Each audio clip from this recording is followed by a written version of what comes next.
Good morning, good afternoon, good evening. My name is Walid Terrell. Just jumping back in. We got a few videos flowing tonight, just jumping in with this video because I was just going through some things, and this is the Addicted to Learning series where whenever something sparks me when I'm doing my brand building notes and creating different things of content and value, if something sparks my interest, I'll jump in and do a quick video on it just to give you guys some content and overall context of where I'm going, what my thought process is, how things start to spiderweb and create something totally new. So we just start on one idea and then we see what happens over about 5, 6, 7, 8, 9 minutes, and then that's it for the video.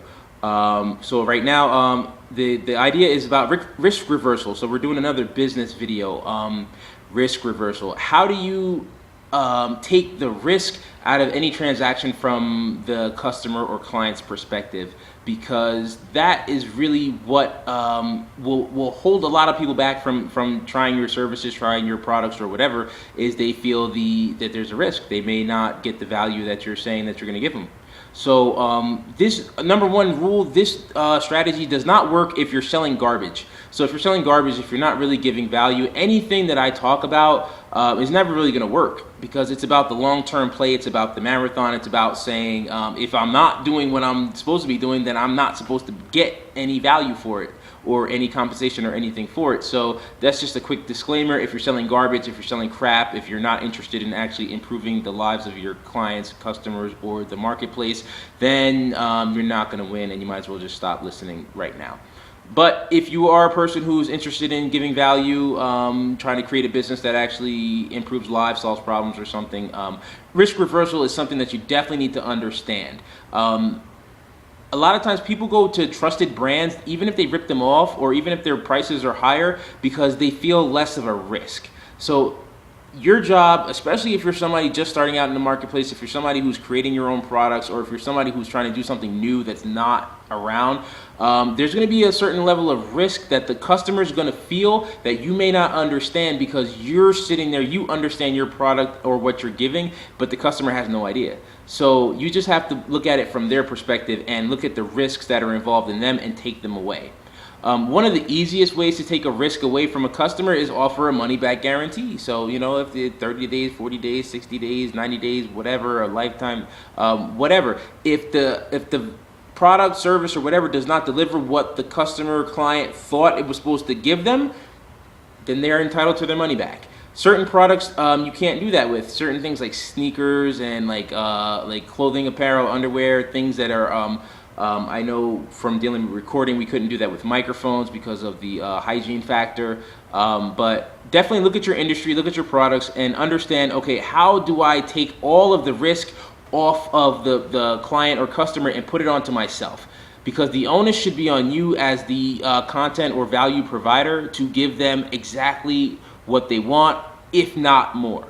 So you should always definitely have some kind of a way to take the risk off. Even if it's just, I deal in a lot of fragrances. So one of my things is to give samples ahead of time and say, this is exactly what you're going to get. But I like to go 2 levels deep and say, okay, this is exactly what you're going to get. And on top of that, if it's not what you think or you're just not satisfied, whatever, let me know and you will get full money back, 100% refund. Like, I'm not arguing or anything, because it does me no good if you have a product that you're not happy with, that I created, and every time you look at that product, it reminds you of me or my brand or my business in a negative way. It doesn't mean no good. So just give it back and I'll give you your money back. But the key to that is you have to do a certain level of due diligence ahead of time and create a product that they can't go get somewhere else. It's not a trick, but that's the key. If you create something that's got massive value, gives it to them at a great price, it's easy to get it to them, and is actually better performing than what's on the marketplace, then you can win. But that's not the total formula, because still you got to understand that people are conditioned to go with what they're used to. So if I sell perfumes. So the stuff that I make is actually a higher grade of quality ingredients and concentration than what you buy in a store that has a fancy package or a beautiful bottle that the cost 8, 9, 10, 15 times more. But the thing is that people are conditioned through marketing campaigns. So I understand that. That's why I never get upset when somebody says that they need whatever they're buying at the mall. That's why I tell them just go to the mall and get it. Why are you here? If you're here, we're gonna bring me that thing that they have at the mall, and we're gonna deal with that, and then get you something for 10 times less the price. But it's not about hammering the competition or anything like that, or just even a product that's in the same space as what you're giving. It's about showing what you give. It's about saying, go buy that, bring it here, and then I'm gonna make something and give it to you. And then the next time, if you like it, then you pay for it. But the first time, you know what, take it, because I know what this is. I know what the performance is. So you just need to understand it in a way that you don't feel that you're being sold. So if it was given to you, you paid for the other product, and now you test them 1-on-1, and my product wins. Guess what happens? Next time you come in, we're not arguing. There's no back and forth, and it's so much easier. So that's part of the thing of the marathon versus the sprint. If the sprint is just, I'm going to sell it to you one time, I need to sell it to you for as much money as possible and forget you, there's no refunds or anything, yeah, that'll get you some sales, yeah, that'll get you some money in your pocket, but you're not going to last very long in business. Or if you are, your track record is going to just be very terrible. So me, myself, this whole addicted to learning thing, Infomedia, Living Hustle, all my brands, we do not believe in that at all. It is not about the sprint, it's all about the marathon. But there's a lot of people out there who do believe in the sprint, even though they won't say it. That's all that they know, and I don't fault them for that. But I try to just give them a little bit of context on what's better. If you have a customer who comes to you and they believe everything you say versus somebody you have to spend the first 30 minutes convincing them, what's more powerful? I spend that 30 minutes that you spend convincing somebody. I spend that 30 minutes diagnosing and trying to find the best value for them. And then when they get that value and they use it, boom, now they're back again. And guess what? We have to spend no time. And you know what happens usually? They bring somebody else. 1, 2, 3, a whole family. It happens.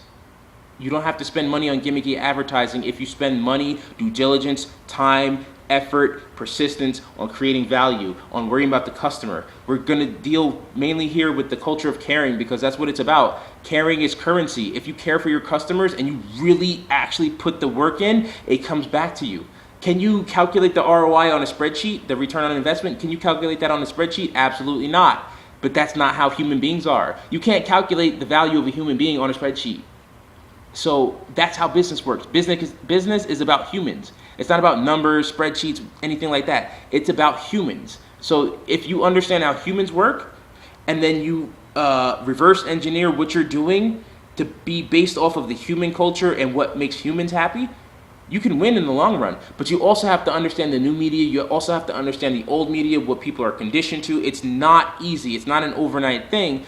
But if you focus on value, customer caring, client services, just providing value, you can win. So I just wanted to jump in and real quick just talk about that. Risk reversal. Take all the risk out of the transaction from the customer. If worst comes to worst, just say, you know what, I'll give it to you, first time on me, or if it doesn't do anything, bring it back. And I'm going to tell you, if you're focused on value and you really provide value, you won't have those problems. I have 0 returns. It's been 4 years. I've never had anybody come back and say, I want my money back. I have people come back and maybe say, oh, I didn't know what I was getting that day. Can we spend a couple more minutes and readjust the product? Maybe add a little bit more apple or some, Dolce & Gabbana, a little bit more squirt of this or something. That'll happen. And you know what happens is they don't even know. They want to get another product. And I tell them, no, I'll adapt the product that you already got, no added, cost. And you know what that does? That turns them into buying 1, 2, 3, 4, 5 times more. But you can't put that on a spreadsheet, so most people won't do it. So just understand risk reversal. Please care for your customers, care for the marketplace, care for your industry. I do in perfumes, and I don't bash any other perfume maker or anything like that. I respect classic fragrances. We're gonna do videos saluting classic fragrances and telling you about their histories and all of that. So we just want you to know, understand what you do, what value you bring. You never have to downgrade your competition. Just pull yourself up, and that's really about it. I'm gonna jump off right now, end the merry-go-round of thoughts. We'll jump in for some more videos tomorrow. Maybe it's about almost 5 o'clock in the morning, and approaching 10 minutes on this video. So I'm gonna sign off. My name is Walid Terrell. This is the Addicted to Learning series. Remember, don't put the risk of the transaction on the customer or client. Take it onto yourself. Make sure that you're providing value, and then just keep pushing that. Until next time, love living life. Do something you love every day. Remember that caring is currency, and I'll talk to you later. Everybody have a great night.